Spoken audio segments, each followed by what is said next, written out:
and also waiting for our partners on M2 to arrive to assist them with the second victim. So, if I'm understanding correctly, you three were the ones who physically helped these people.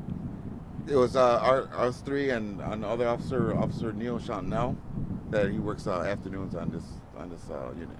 But all we know right now is that both these women were in critical condition. Can you explain more about the injuries? You talked about a hand that needed a tourniquet. Can you talk more about their injuries in this area? Well, at the point of the first victim, I just seen excessive bleeding on the boat.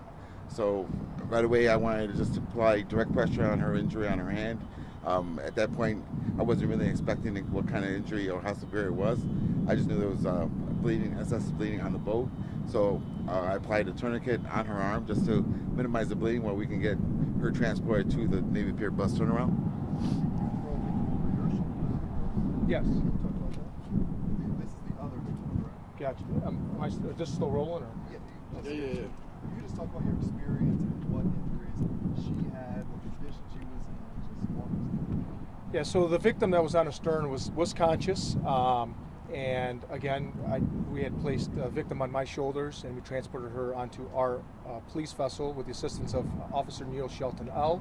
The victim had severe injuries to both of her feet, at which time we just transported them to the ambulance. Both feet were severed. What was the bleeding like? Did you have to put a tourniquet on her? At that time, there was no to minimal bleeding to her feet, and we did apply pressure to try to cut off some of the circulations to go into her feet. And just walk us through just that whole experience for you all. Obviously, this is your job, but just in doing it, is this probably the worst injuries you've seen before out there in the Playpen? Just walk us through that whole thing, how emotionally it was responding to. Yeah, it was very hectic, at the time, just because it was just locating the boat, and then just people there being on the vessel, just probably just being in shock with the injuries that they've seen, and it was just a critical incident. We just knew we had to render aid immediately and just get her transported to the hospital as soon as possible. Can you tell us exactly what was the narrative? What was your understanding? Because we've heard different things that goes back and they were in the water at the time. Tell us what happened. Yeah, so once we arrived on scene, people were telling us that another boat had reversed. I believe there were 6 to 8 individuals on a flotation raft, and while they were on that raft, another boat reversed into them, sucking them right underneath their boat. Well, do you all determine charges, if any, against the person who was operating the other boat, or is that the nature of another agency? Yeah, so currently all accidents on the waterway are handled by Illinois Department of Natural Resources, and they're right now conducting an investigation. Your classification, is this just a freak accident, or could it have been prevented? What are you hearing along that? To the best of my knowledge, at this point in time, it was deemed an accident. And right now, it's just pending investigation. Officer, is there anything else you want to say about your experience? I know we talked about emotionally how it was for him. Just with you responding, have you ever responded to something like that? Honestly, we're trained. We're trained to deal with situations like this, and of course, you want to say you're ready, but when the time happens, it's just you just react, right? It was hectic, and just the point of us rendering aid to these victims was our point of jumping in and just reacting and getting them to safety and make sure they were on their way to the hospital.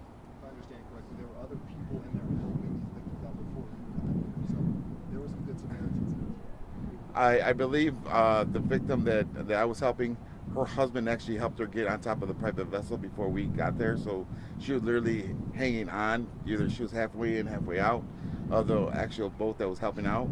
At that point, that's when I jumped off our boat onto his private boat with Sergeant Walsh as well, trying to get her all the way on and make sure that she was steady for the direct ride into the Navy Pier turnaround for CFD ambulance to show up.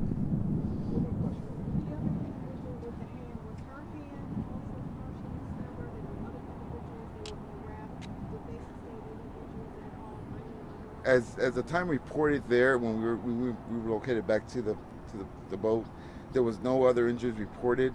The individual with her hand, it was severely severed. I don't know the extent of it. I just knew I had to apply pressure on the wound and just make sure to keep it close to her and make sure she was safe from falling back off the boat.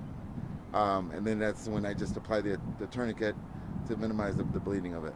No other parts of her body affected? No. No. No. All right, folks, thank you very much. Officer, what was your first name? My name is Raul, R-A-U-L.